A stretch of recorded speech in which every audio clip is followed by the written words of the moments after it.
Anil Kumar Yadav MP Vemireddy Prabhakar Reddy గారి మీద వేమిరెడ్డి ప్రభాకర్ రెడ్డి గారు కంపెనీలు పెట్టారు. ఈ జిల్లాలో ఆయన తప్పితే ఇంకెవరు ఎక్స్పోర్ట్ చేసేదానికి లేదు, వ్యాపారం చేయకూడదని. అసలు వేమిరెడ్డి ప్రభాకర్ రెడ్డి గారు కుటుంబం ఎప్పటి నుంచి మైనింగ్ వ్యాపారంలో ఉన్నారు? వాళ్ళ తండ్రి వేమిరెడ్డి కోటారెడ్డి గారు 50 సంవత్సరాల ముందు నుంచి వాళ్ళ మైనింగ్ వ్యాపారంలో ఉన్నారు. 6 మైన్లు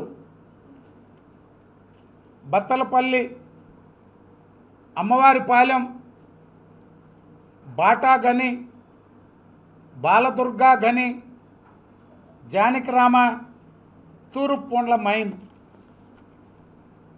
వైఎస్ జగన్మోహన్ రెడ్డి కాదు, వైఎస్ జగన్మోహన్ రెడ్డి తాత రాజారెడ్డి వేమిరెడ్డి ప్రభాకర్ రెడ్డి కుటుంబం నుంచి మైన్లు కొనుక్కున్నాడు. జగన్మోహన్ రెడ్డి రాజశేఖర రెడ్డి కాదు, జగన్మోహన్ రెడ్డి తాత వైఎస్ రాజారెడ్డి వేమిరెడ్డి ప్రభాకర్ రెడ్డి తండ్రి దగ్గర, వేమిరెడ్డి కోటారెడ్డి గారి దగ్గర మైన్లు కొనుక్కొని మైనింగ్ చేసిన పరిస్థితి. అంటే దాన్ని బట్టి ఆలోచించండి ఎన్ని సంవత్సరాలు.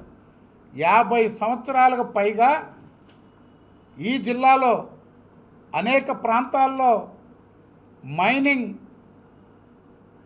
గనుల వ్యాపారం చేసిన కుటుంబం వేమిరెడ్డి కుటుంబం.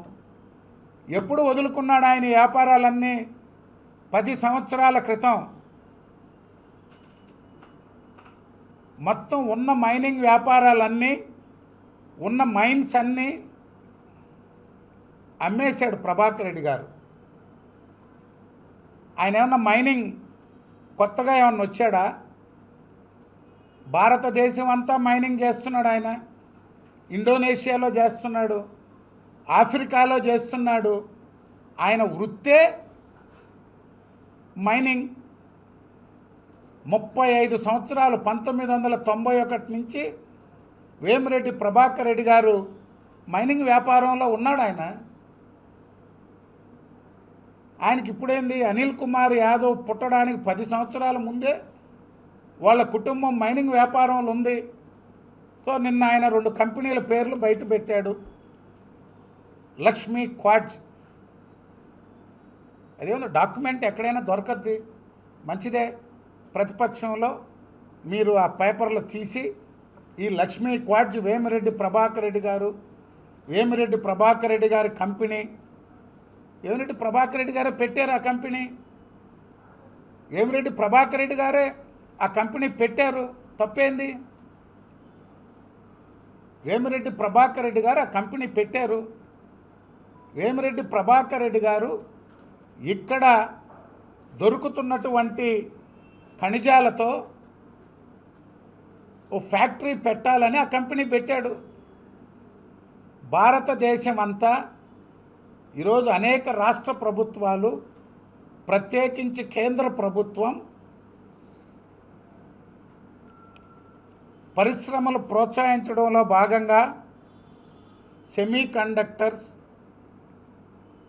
సోలార్ ప్యానల్స్, సోలార్ ట్యూబ్స్ అన్ని ఇతర దేశాల మీద ఒక్క మన రాష్ట్రంలో 1000 మెగావాట్ల సోలార్ ప్రాజెక్టులు వస్తున్నాయి. కానీ ప్రతిదీ చైనా మీద ఆధారపడాలి, ప్రతిదీ చైనా దయాదాక్షిణాల మీద ఇక్కడ ప్రాజెక్టులు నడవాలి. కేంద్ర ప్రభుత్వం ఓ పథకం తీసుకొచ్చింది. ఆ పథకంలో భాగంగా ఈరోజు అనేక రాష్ట్ర ప్రభుత్వాలు కేంద్ర ప్రభుత్వం ఇచ్చే ప్రోత్సాహకాలు, ఇన్సెంటివ్స్ తీసుకొని పోటీ పడుతున్నాయి. ఇక్కడ మనకి దొరుకుతున్నటువంటి 1-2 పదార్థాలు ఆ ప్యానల్స్కి, ఆ ట్యూబ్స్కి ఉపయోగపడేటువంటి 99% ప్యూరిటీ ఉండాలి. అవి ఆ పరిశ్రమ ఏర్పాటు కోసం ఆయన కంపెనీ పెట్టుకున్నాడు. దానికి ఒక ప్రయత్నం చేస్తున్నారు. ఇక్కడ ఉన్నటువంటి ఎక్స్పోర్టు చేసేటువంటి మెటీరియల్తో దాని టెక్నాలజీ కావాలి, 100 కోట్ల పెట్టుబడి పెట్టాలి, ఆ పరిశ్రమ రావాలి. ఇక్కడ ఉన్నటువంటి రా మెటీరియల్ ఇక్కడ అవైలబిలిటీ ఉంది, ఒక ప్రయత్నం చేస్తున్నారు. దాంట్లో వచ్చిన నష్టమేంది? ఆయన ఏమన్నా ఇక్కడ అదానీనో, అంబానీనో, టాటానో, బిర్లానో లేకపోతే ఇంకెవరైనా కంపెనీలు గతంలో ఎక్స్పోర్ట్ చేస్తుండి వాళ్ళ ఎక్స్పోర్ట్ని ఏమన్నా ఆపి ఈయనేమన్నా ఆడ ఆలు లేదు, చూడలేదు, ఫ్యాక్టరీ కట్టలేదు. ప్రయత్నం చేసే తొలి దశలోనే లేనిపోని విమర్శలు తెలియకుండా ఎట్టుంటాయి? ఎవరు మీలో ఎవరు నొక్కినా తెలుసద్దు అది, ఆ కంపెనీ పేరు, ఆ ఇది. దానికి వేమిరెడ్డి ప్రభాకర్ రెడ్డి గారు దోపిడీ, ఆయన ఒక ప్రయత్నం చేస్తున్నాడు.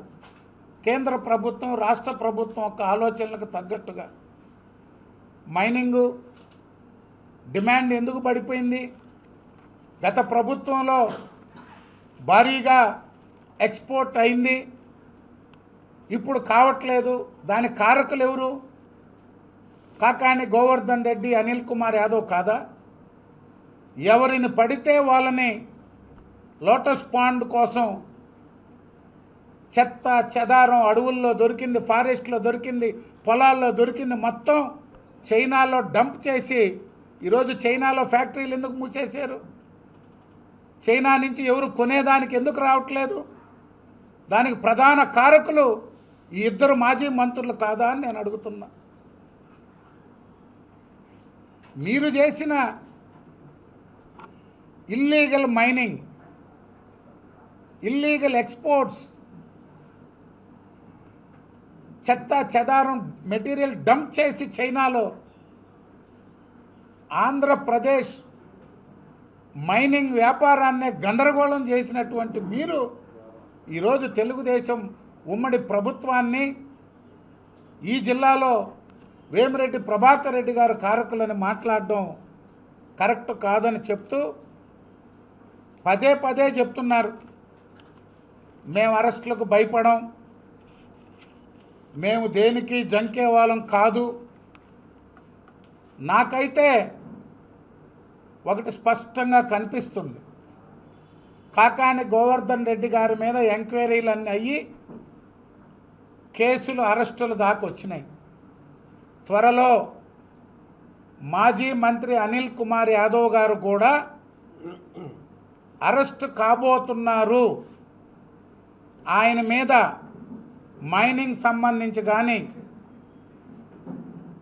శాఖాపరంగా ఇరిగేషన్ జరిగినటువంటి అక్రమాలు కానీ, ఇతర వీటిల్లో కానీ ఇవన్నీ కూడా విచారణ తుది దశకు చేరుకుంది.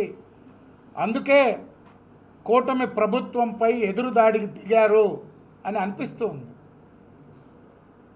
ఎందుకంటే ఒక్కొక్కరిది బయటకు వస్తున్నాయి, నా మీద కూడా చర్యలు తీసుకోబోతున్నారు అనేటువంటి ఆలోచనతో ఈనాడు కూటమి ప్రభుత్వం మీద కాకాని అక్రమ అరెస్ట్ అనడం, వేమిరెడ్డి ప్రభాకర్ రెడ్డి గారి మీద ఆరోపణలు చేయడం ఒక స్పష్టత కనిపిస్తూ ఉంది.